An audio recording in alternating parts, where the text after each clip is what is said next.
what's up, Scrappy peeps? It's Adele from Inky Quill, and today I'm tackling a technique that I'm not very comfortable with. It's not a go-to technique for me, but I do love the look of it.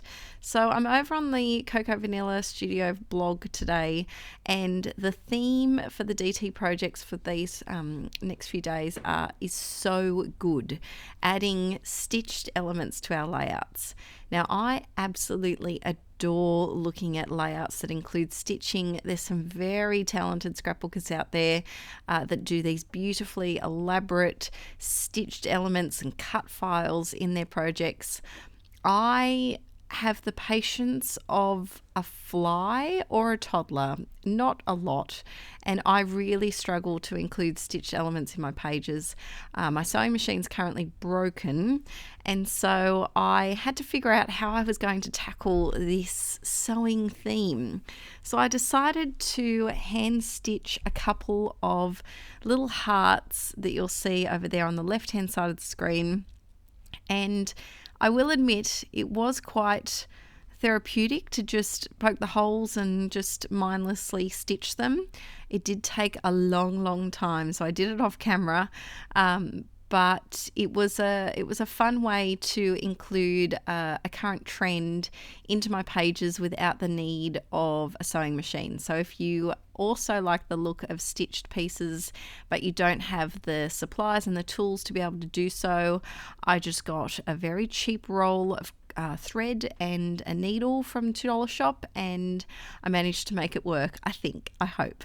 So I'm doing both of these photos today were 4x6, but I decided to trim this one down to 4x4 just because having two 4x6 photos that are different orientations is something that really does stump me a lot.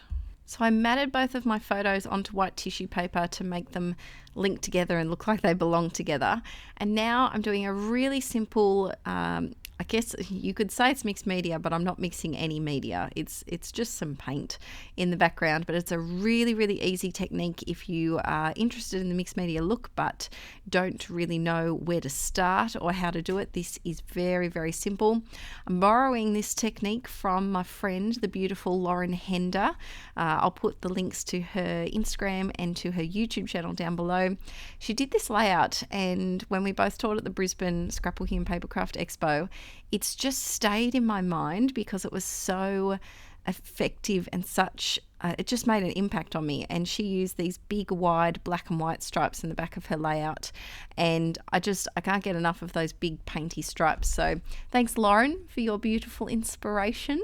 And so I decided to do pink because I'm using an older collection. I'm using the Make-A-Wish collection from Coco Vanilla, and it's got lots of beautiful pinks. And because this is a photo of my mum and Archie, it's girly. You know, I can put it there because it's about the bond that they have. And I don't get to scrap photos of my mum very often. She likes to avoid the camera, and so when I do get to scrap one, I want to make sure that they're pretty layouts so that I can show her that she can take beautiful photos and I can make scrapbook pages of them. So this layout was really quick and easy to do. I think it only took me about 15 minutes to put it all together. That does not include stitching the hearts, which took forever. It felt like it took forever. When you have the patience that I do, it felt like it just kept going and going, and the stitches kept disappearing, and I wasn't getting any further with it. So it took about 15 minutes once the hearts were stitched, and I had fussy cut out some of these beautiful flowers from one of the papers in the Make-A-Wish collection. I'm really trying to use my stash, and I think the problem is with our stash, well, this is a problem that I feel like I face, is if you have something really pretty or really special and you want to save it for the right project, like this paper, this floral paper, I've been hoarding and not using it for anything. The problem is when it stays in your stash for so long, eventually you get sick of looking at it. And I think that's a lot of the time why our stashes accumulate, because we save these things that we want to keep for something extra special to use them. But by the time we have the opportunity to use them, we're sick of them. We don't want to use them anymore. We want to use the new stuff. So I urge you, this in your next crafty project, use a scrapbook paper that you love, that you've been saving onto. That's my challenge for this week, peeps. See if you can bust out the stash and use something that you've been holding on to for a long time. So I decided 3 is a happy number in I find in art and scrapbooking projects. It just seems to be it looks good on the eye when you have a balance of 3 items. So that's why I did the 3 little hearts. And I'm also adding on some of these butterflies. Now the rest of the flowers and butterflies that I used are actually from the Bohemian Dream collection, but they all coordinate so well together. And I think that's a positive for when you work within a like a scrapbooking company brand, because you quite often you can flow between the different collections, and even though they're not specifically made to go together, each scrapbooking brand has a dedicated style. I especially find that with crepe paper and cocoa vanilla, you're able to flow between them really easily.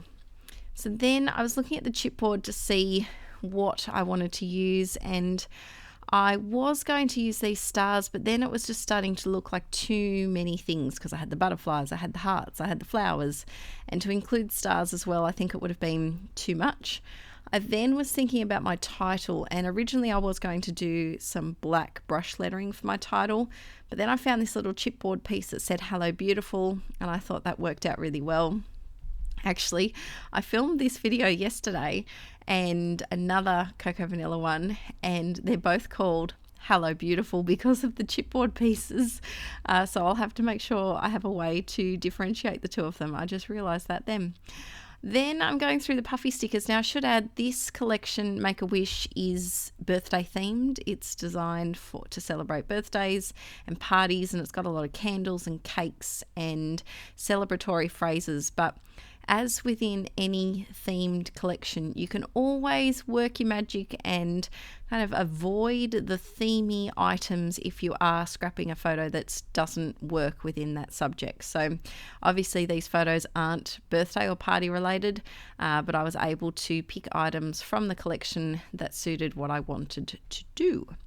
I'm using some of the enamel dots from that collection, but then I also dive into some of the ones from the More Than Words collection, just to add a little bit of extra dimension.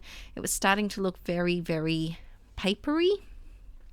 I know that sounds silly, but I like to use a combination of textures when I do my scrapbooking pages and not have everything look too flat and papery. That's the best way I can describe it, I guess. I'm adding some of the little hearts as well, and it was good because I was able to use that peachy colour, which is not a colour, I guess, that I typically would reach for. I'm more pinks and turquoise and navies, and so it was good to be able to use up some of those colours that I wouldn't typically go for straight away. I'm adding them in little groups of 3 when I can, or just kind of dispersing the colours around so that each little cluster of 3 enamel dots has different colours in it. I think that's a really nice look. I'm also using some purples, because purple, talked about it before, it really is the Voldemort of the scrapbooking world. We just don't talk of purple. We don't speak of it. We don't talk of it. That's the same thing, Adele. We don't speak of it. We don't look at it. We don't own it. It's just I don't know what purple did to be so left out of the scrapbooking world. I added some journaling off camera. I've gone on a tangent in this video. I'm sorry, peeps. Added some journaling to here, as well as a little roller stamp from my stash that just said I heart this. And then I got to add some Heidi Shine. And I think adding the Heidi Shine just kind of finishes off the layout. And I don't know, it's just something about the gold. It makes it look a bit fancy, a bit special. And this layout is special because, like I said, I don't get to scrapbook many photos of my mum. I try to take sneaky photos like this when she can't avoid the camera, and in the end, once she sees them, then she appreciates the photos. But it's just asking her straight away, Mum, if you're watching this, look at how pretty you look in these photos.